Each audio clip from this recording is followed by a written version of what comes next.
Isn't it strange that Bomberman Hero is one of the most talked about games in the Bomberman franchise, but the game itself is like a one attempt only at a platformer? And I can already hear the comments about how Bomberman Generation has the same gameplay as this. All I have to say to that is, no it doesn't. If anything, that one plays a lot more similarly to Bomberman 64. For one, you can't jump in both games. Another is that you can charge to make an even more powerful bomb in both. So I really don't see how Generations has anything remotely similar to Bomberman Hero other than the structure of the stages being linear. The story is that Garridan is attacking an alien planet, but Princess Millian and her robot dude manage to escape before being kidnapped by Garridan. In the midst of being beamed, the robot is given a disc and is ordered by the princess to hide in the engine room. He arrives on planet Bomber, however, where he meets an unlikely hero, White Bomber.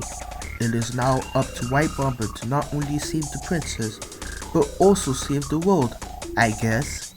Hey, wait a minute. This is just Star Wars.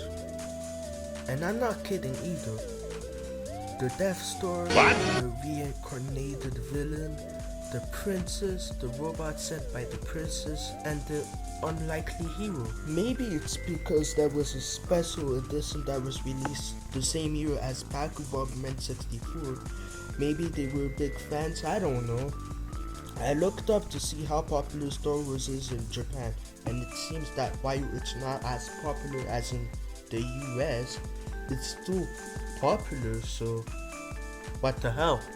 And I don't want to know who saw who first or whatever. It is clearly White Bomber. But anyway, as for the villain, so if you haven't played Super Bomberman 3, let me fill you in. See, at the end of that one, Bagura and his Deadly Six were unalived, but it's revealed in the post-credits that his brain survived.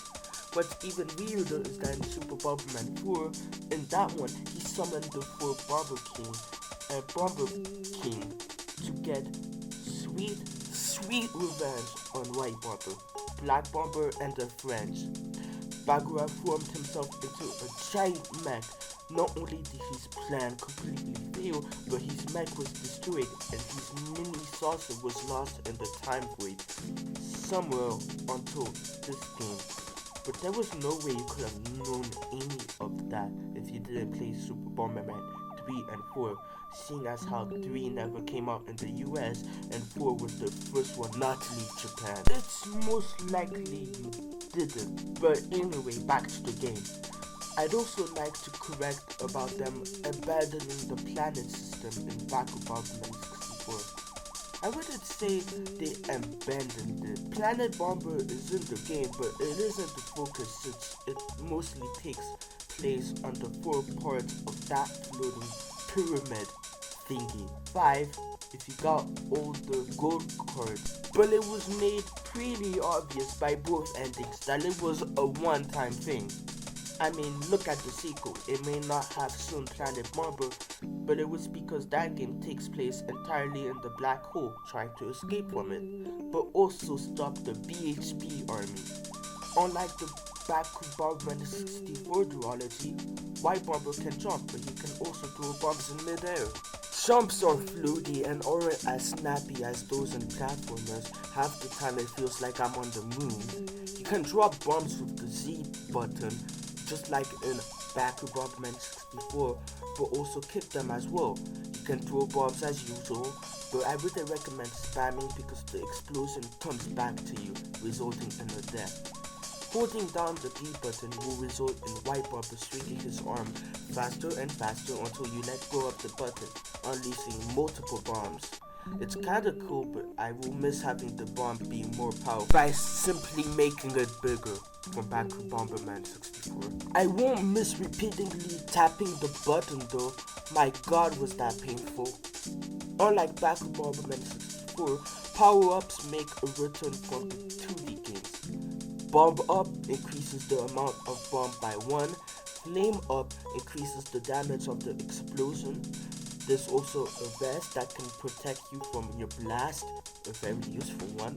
There's the ghost that allows you to go through walls. The pickup power up is here and allows you to, what else? Pick up bombs. The remote controlled bombs allow you to place a bomb and detonate them on command. I've always liked this one. Gimmicks.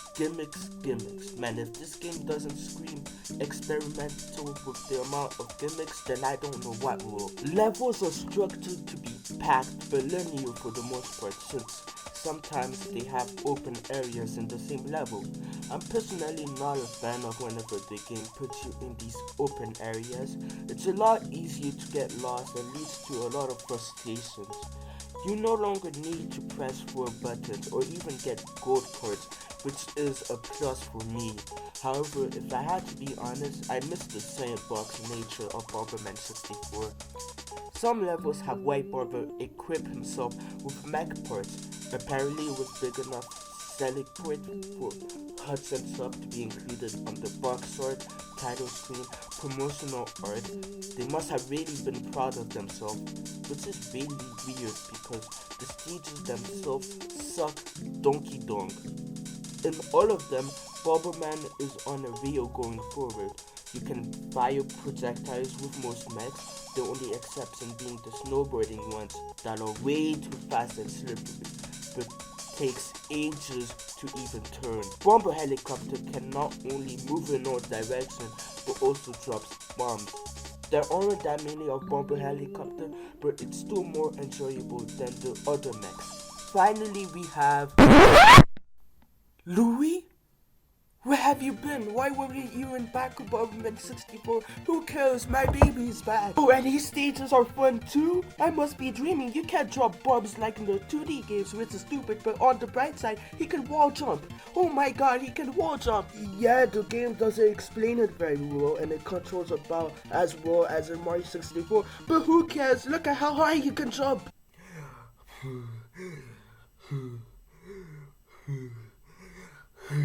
I'm sorry about that, folks. So yeah, Louis is cool.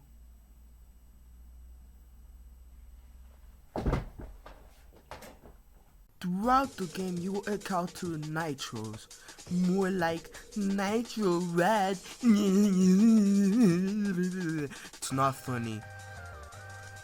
But anyway, his fights are kinda like the encounters in Baku Bomberman 64. Except the floors dictate what move he was gonna do. It's fun and more importantly, not hard. Now if only the actual bosses weren't the exact opposite of Bomberman 64's difficulty. You just throw bombs and dodge their attack. Cool. Eventually it's revealed that the princess was some kind of furry named Nasya. Why do I keep running into sexy furry girls? In games. God, I never want to say that again. The day is saved. The credits rolls. The end. Now in terms of post-game stuff, there isn't much.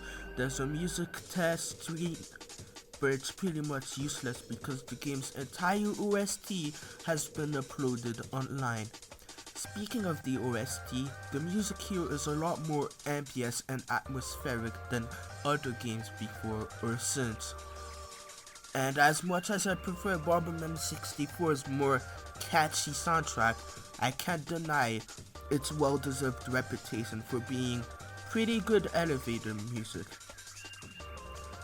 There's options that you can mess around with. I didn't spend much time here.